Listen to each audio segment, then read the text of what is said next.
നമ്മൾ വലിയ ഉസ്താദിന്റെ അടുത്താണ് എത്തുന്നത്. ഞാൻ എപ്പോഴും എയർപോർട്ടിൽ എനിക്ക് പരിചയമുള്ള ഉസ്താദാണ്. പല ആളുകളെയും സ്വീകരിക്കാൻ വേണ്ടി എയർപോർട്ടിലേക്ക് ഏത് സമയം എത്തിപ്പെടുന്ന ഉസ്താദ്. ഉസ്താദ് എന്തൊക്കെ വർത്താനം? സുഖല്ലേ? നമ്മുടെ സൈനുദ്ദീൻ സക്കാഫി ഉസ്താദാണ് ഇപ്പൊ നമ്മുടെ കൂടെ. നമ്മുടെ നാട്ടിൽ ഇലക്ഷൻ നടക്കുകയാണ്. അപ്പൊ എന്താണ് ഉസ്താദിന് ഇതിനെക്കുറിച്ച് പ്രതികരിക്കാൻ? ഇലക്ഷനെ കുറിച്ച് 2-3 ദിവസം മാത്രം ബാക്കിയുള്ളൂ.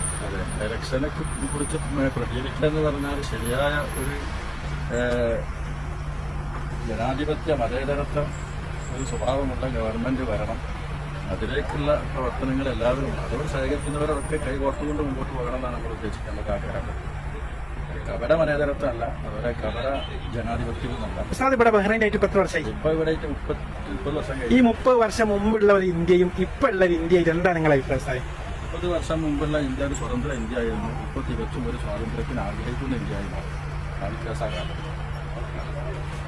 അപ്പൊ ഇനിയും ജനങ്ങൾ അടുത്തറിയുന്ന ഒരു ഭരണം ഉണ്ടാവണം. ജനങ്ങളുടെ വിഷയങ്ങളിലേക്ക് ഇറങ്ങി ജനങ്ങളെ ഒരേപോലെ കാണുന്ന